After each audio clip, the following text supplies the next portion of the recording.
Bamukubye amasasi n'afiirawo akatambi kayina mu maaso awo fulufiga naye akakasiza lwavumase bannange muyina mu maaso awo ate nga ttunka ne Rebecca Jingo Kasuku naye talubuze mugamba mutya mwasiibye mutya ba mikwano kansuubire muli bulungi ng'enkola yaffe mbasaba vidiyo eno mugimpere like era n'ensaba gwe wenna atanaba kusubscribinga wano ku Suvia News Extra nti mukwano subscribinga era onyige mu notification bell olimesibwanga byonna bye mba nteekayo nenyongera okusabira mmwe mwenna abalwadde abakosefukosefu nti saba ekisa kya Mukama ate bamikwano kibatukeko munnanga ate musobole okuddamu okufuna obulamu ate obweyagaza.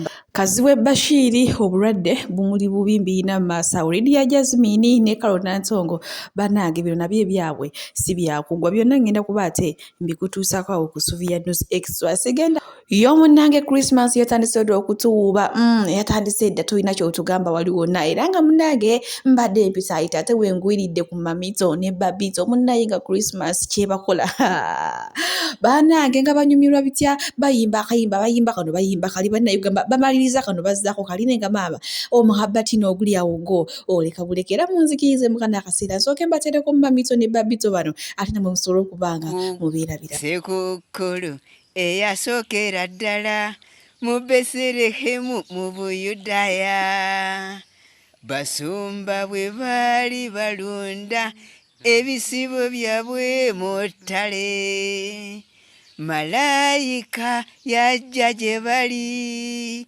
n'abagamba temutya mbaleetedde amawulire ag'essanyu.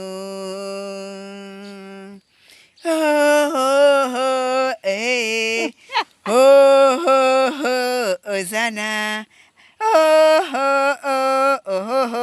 Aleluya Ozana. Yes, nze omulangira muwe emirembe bulungu Jonathan Kikonyogo bossa akakalukanye nga bulijjo ne mukyala wange Nakaweya Fatuma omuzaana w'embuga tubaagaliza sekukulu ennungi n'omwaka omujja agomulembe. Happy New Year. Byebyo ne bannange ye babito ayimbisa maanyi obuvumu bwo bwayimbisa mu bulaba andi kimama kimuli wali ku bbali gwe wenna bannange omuntu yakola laavu nenga bambi tuli mu saidi ezeeyo babagaziza ate Christmas ennooki ate ebyo nga tubitadde ku bbali ne bannange ekisefulira kye wali ofumbiddemu tokiyitanga kitamutamu bantu bange era amaaso wano nina mama Museveni ate mama Fangoni ayina kyatugamba wano kati ninnyo ku bajjo ate tweyongereyo n'agaleero bannange obusungu bo agenda mulekera alima owamaza mapasule amaaso amapasule lwaki mwita amaaso amapasule amaaso amalungi gati agalinga agakabuuti nange nakyo nga ningalaba nabiredde ningamba ebigambo obijjawa nalabiredde ekituli kyakabuuti wekifaanana ng'amaaso bwe gali naye ngenda okugetegereza bwene ng'eriiso pitiri bagenda kuvuma liri romantic sikulumira eriiso liri romantic amaaso gatunulanga ebituli byakabuuti ebigambo obijjawa muntu gwe nabyo mwoyo yakubikuwa ebyo olaba si kyekyo nekiraba nga kyekyo ningamba walowooza otya ku kituli kyakabuuti ku sipiidi omuntu aba aba ku social media ayogera ku sipiidi. Bwe nkuzaako eno ewa Lydia Jasmine ne Carol Ntongo bantu bange kye mulina omumanya olutalo lw'abano ddo si lwakugwa kati era nga munnange oluvannyuma lwa Lydia Jasmine okufulumya akayimba andi first born ataddibwako yinza asooka era asimanya biki n'ebirala bigendedde awo ate munnange mulowooza Carol Ntongo naye teyafulumiza akayimba akayitibwa Solomi munnange akayimba agamba Solomi va ku musajja wange Solomi omusajja wange nzira mu kusookako kugamba olutalo ddo luli eyo tewali kutuweeza. Bwe nkuzaako eno ewa Kaziwe Bashiri munnange amawulire agavayo si masanyufu gannaku ddala ddala era nga munnange kigambibwa nti ali mu ddwaliro embeera mbi nnyo nnyo naye munnaye agali mu nkubagamba mbu baamuwa butwabala bagamba nti nno kale ebuli waliwo obulwadde obumaze akabanga nga bumutawanya twegamba tukyali awo tetunaba kumanya kituufu kyeki oba kiki ekimuluma naye maama ate agali mu nkubagamba butwesiira kale okusinga balitadde ku butwa naye ng'ate wetuli mu sayidi ezo katumusabira ate Mukama amusuuse. Bwe nkuzaako eno ewa Sista Kayima bannange alina kyakoze abalokole oba kuno gwe bayita okujooga oba kwe bayita okuzaala walanka bannaye katumulabe katono nnyo wano Sista Kayima ate tweyongere yonna mukoowo wajjo teyeetaaga kumanya wabula bannange Sista Kayima ye oli makatumulaba ate tweyongere omuntu bw'ava eri n'anfuntirako obutama nti mulokole nteekako kakukola tondeka nyuma tewali muntu akyasinze bubi nga mulokole omwo mwe beefuulira nti nno be ba next of kin ba Mukama Katonda nti buli bankaluwa Mukama Katonda gyagenda okuwandika be balina okumusayiningira nga next of kin. Muli bantu babi nnyo nkyogedde ate abagenda kuddaano mu comments batandika okunfuntirako obutamu muli babi nnyo tewali muntu akyasinze bubi nga mulokole ku nsi ya Mukama. Era chovola banti beerokosa buli muntu omubi yenna alina omutima omuvundu ateekako masiki ya bulokole ndi mulokole be barogo be babbi buli kibi kiri ku mulokole nkyogedde nno. Era kati mugenda kutandika mulekaane bikoze bitya abalokole mweddeko mwe mukyasinza obubi bajaji gayinza okujaji nga nolowooza nti yakwatira Mukama Katonda addamu nti yali muyambako mu kusala emisango. Nchogedde muyombe muko naye banange sister Kayima mbugwe chulumi agende mu supermarket alonde byayagala kalate we tuli mu side eze ate mnango gutali musango genda mu supermarket okulonda byayagala bwe nkoza akeno e waravu mase munange masa uli nakatambi nga yetwala bulala nnyonyo ne Rebecca Jingo no wa BTFM obuzubu vudde ku kibunaga bana balavu mase bagaze makola ka video nga basabira batata abakyagala kuwerera bana lavu mase yabasanze basaba nabagamba lwaki musabira bichi bichikaye nabaganga yali nganga kyagamba nti kibakoze kibi nnyonyo ekyo kusabira abasajja batawerera bana ati ne babasabira essala nnungi kati munnange abaana basabye essala kugambanga basabira batata abo Mukama bategeke ekisa munnange nawo olusanga tamu eddako batandika okuwerera abana bannange Lavumase ebitunga yabibinyisiza ku level ya waggulu nnyonnyo ngena soka batereko akatambi k'abaana abaana nga basaba ate malemu okuddize nga awere nemba ne Rebecca Jingo katono nnyo wana abaana katubalabe mulabe olutala ate gye lwavudde tweyongereyo. Yesu yebazibwe Yesu afuga naffe eno Yesu afuga twala omukisa okubategeeza nti taata yataweerera mwana we nze taata owange abadde tampeerera maama nga yampeerera nduza mundaba era nawummudde nabadde mpitira era nagenze mpyesa bifo kati ntwala omukisa okubategeeza bataata twawummudde nebamutulaba kanyuma netolera mundabe kati ntwala omukisa nga njagala mbasabire bataata Omukama aveeyo abaviireyo mukwate ku mitima gyammwe mukwate muweerere abaana bammwe ayi kitango omwoyo omutukuvu tukwebaza kwekisa ekingi kabaka Mukama nga ntwala guno omukisa nga nsaba bataata eyo yonna gye bali Mukama ne bamaama eyo yonna gye bali bebasobosozza otuviirayo Mukama naye bataata nga toyo tebakoni sabo moyo mtukuvu ajala vile yaba we sente zisoso ngaba wa sente zaki abatawerera bana baba we sente kama jango tuyambe batato bawe sente zibalabi ezitulabidire zisobo tugulira akanyama eso tuwerayo school fees we balayi chogamba tebazina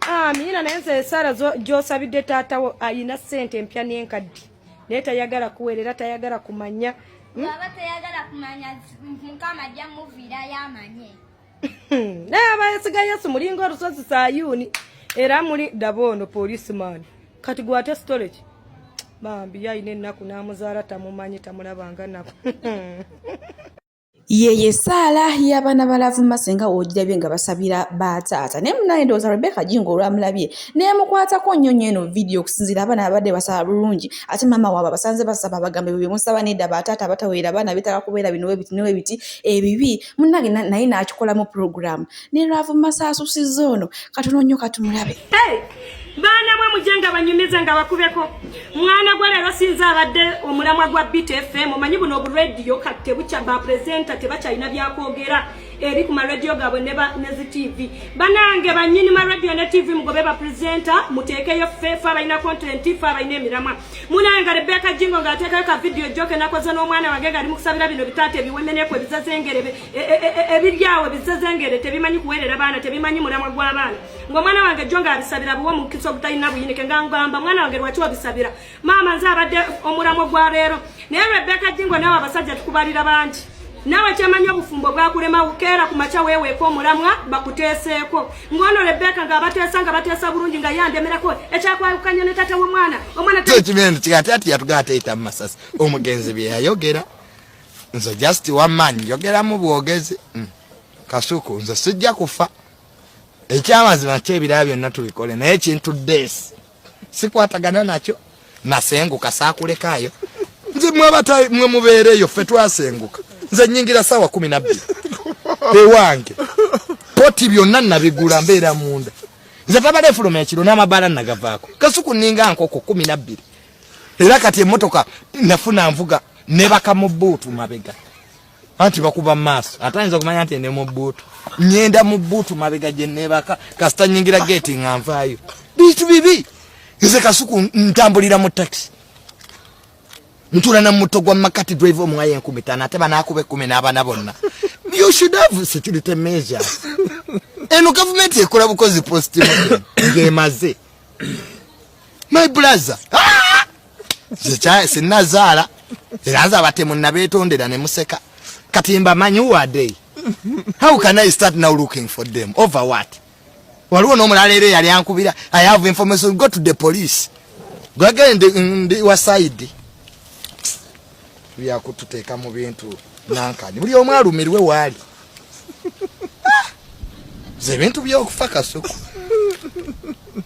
golabiko kyabyagala naye ofisi yobwa bloga nze dda nagabanga ne receipt ne kati waggale naleka wizido omukayi atati ya danger nze nyabale nyizo fuka president wa bloga nga simanyi kyatoli ekifuba kitwale you don't know the environment we are operating in Kasuku.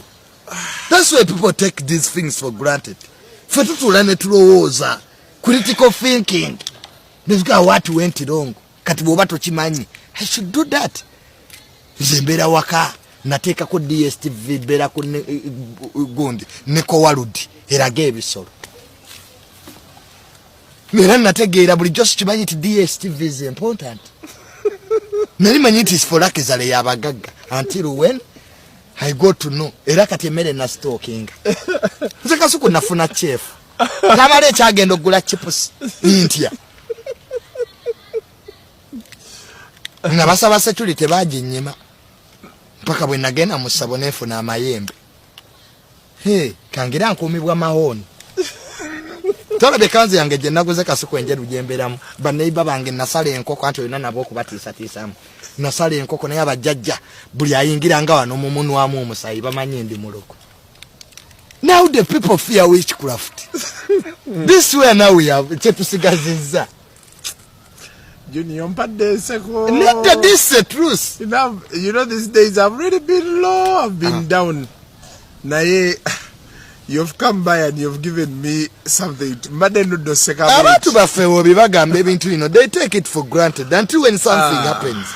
Nze kati na taking security measures. Era kasitatuuka wali we napangisa ngamba conductor munzikirize ye 15 mbongeremu. Abasase bonna ngamfuluma. Simple. Bono olinda government ekume tajja kujja. People busy. Bali Congo, bali Somalia. You are waiting for them. For we are collateral damages twachikiriza. So, nakulinga. Laka akati tondetera bibozi bya corruption Kasuku. Let the thieves be there. I'm also on my side. Let that corruption do that. Nogenda no yogera ku muntu. Njogera kube manyi nti Kasuku nakubira simu neka nadde nakyenkola ki choice awo simple ochamaraga vumabo otamanyi pipa angula andanguli golanga bazisono musirikale yakuwa minister musajja yawe yangula andanguli yes nsi yachuka we are operating on a different train. Everybody who doesn't understand this system mukati je tulimu the political environment you are going to lose your life. Media sichitu kya kuzanyirako kati. People are angry and angry. Hatu ine entondo tozirabanga. People frustrated. People stressed. There is economic hardships here. Ngojoba vuma. Kati ne kwasomo kama Kasuku mbera mukuliza nyimba za dini. Mirembe Maria ojude nema. Mirembe Maria mirembe. Naliolo zanzimani. Echo chebaita between a hard rock and a rock. Bagaba you are between a rock and a hard place. Bobo ni ala mujja ko chiwulira tata twachiwulidde. Your words have come to pass.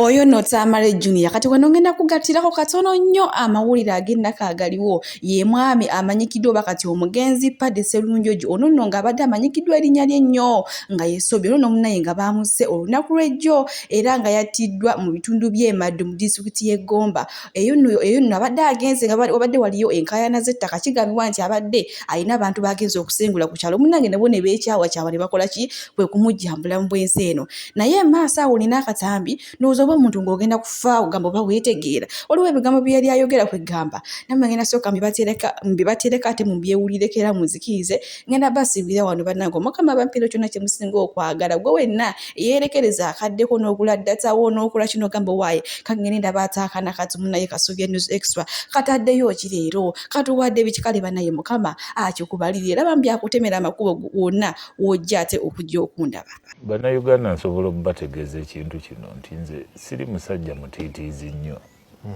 ate era nze nina muvumenti yange oba eŋŋombo yange egamba nti tewali ayinza kwongezayo kufa kwange wadde okukendeeza kasita kubanga kutuuse egun tewali ayina Katonda yekali ayina so ekyokutya nti simanya kino ekitongole ekikubagana nekino gwe bw'oba oyagala okunzita oli wa ddembe singa olunaku luba lutuuse nti lwakufa sisobola kulusazaamu naye sinze musajja omutiitiize ennyo ku mulembe gwa Kaguta guno omulembe gwa Museveni siina kyentya nkitegeera so siina kutya kwonna nti gundi asobola okuva eri nanzita no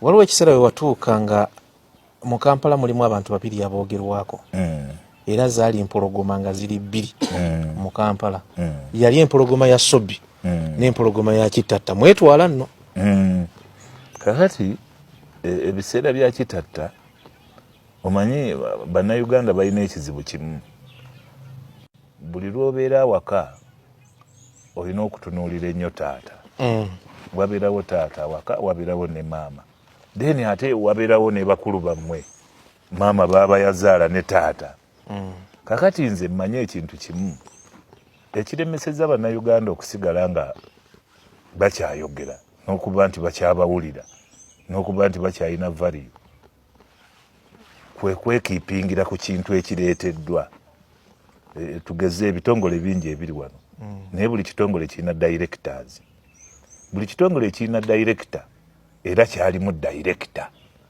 ono agenda okujja abeere director mubaamu yali ki eyasookawo naye ani yamuleeta ye taata yaani ye Yoweri Kaguta Museveni kakati nze ntunuulira nnyo taata okusinga director gwondeetedde kuba ono director aba wa kiseera ate nze siri wa kiseera mu kibuga muno ndi wa lubeerera kati ntunuulira nnyo taata okusinga director gwokoze eki abakuleetedde yes bwe ndaba nti director sikwatagana naye siyomba naye nsigala ne taata ono naggusa omulimu gwe bw'amala okuggusa mbuli ngeri bajja kumpa director omulala mu kitongole ekyo kati nze ntunuulira nnyo incharge director okusinga director yensonga right now nkyasobola okwogera ku TV n'okuba nti kuba nze neesigama kwani singa nali neesigama ku kaka yekka nga simanyi mukama we singa olwaleero sisobola kwogera naye neesigama ku kaka nga manyi nti waliyo kitaffe jjajjaffe yesebo kyekimpangaziza olwaleero ne mba nga nkyayogera naye bali abaali bamanyi nti director ye mukulu yasinga gwe baleese kyovula baagwa balema okutegeera omukulu yaani ate ne bategeera omukulu gwaleese baagwa n'ettabi awo nkitegedde naye ng'omuti gusigadde guyimiridde ettabi nerimenyeka mu kibuga ensangi zino Kampala n'emiriraano obubbi oba obumenyi bw'amateeka bweyongedde naye ate bweyongera mmwe basiniya mugenda maaso n'okulokoka tukitwale nti mwaleka abasika bangi emabega oba mmwe be bateeyambisa kuyambako kukwata abo be mwalekayo oba kubateeminga kakati olwaleero obubbi tebuggwaawo mu nsi yonna bukendeera bukendeezi ate obubbi buno obukendeera olwaleero system mpya buli lunaku bakuliyetingawo obubbi obupya ate buli lunaku wabeerayo abapya abayingira mu system kakati olwaleero sijja kugaa nti ababbi abakadde betwalekawo batwaleka omusingi mubi obutajjayo baaliyo twabajjayo naye n'olwaleero abatalina mirimu be basinga obungi. Jjukira wali ffe we twaviirayo abaana baalina emirimu ku street era nga tubalaba era nga batulaba, naye olwaleero tebalina mirimu ku street, kyokka baatulabanga bye twakolanga ki ne bye twafunamu baabimanya era babiraba. Kakati olwaleero kizibu nnyo okukendeeza ennyo obubbi, kuba olwaleero obubbi si bwe buli obw'okkuba abantu. Olwaleero obubbi obuliwo nti ekivvulu kiri gindi ne bakuba abantu, ekivvulu kiri gindi ne basala ensawo, okuziika kuli gindi ne basala ensawo. Okitegeera si bwe buli obubbi obwaliwo obw'emmundu. Olwaleero obubbi obuliwo bwakukozesa magezi.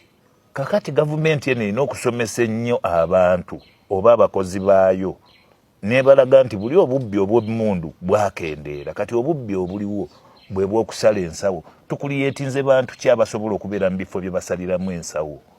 Obubbi obuliwo bwe bw'okkuba abantu, tukuliyeetinze bantu ki abasobola okubeerawo mu kifo kye bakubiramu abantu? Either naffe ffennyini, kuba kakati nze right now nze nina ebintu bye sobola kuyingiramu.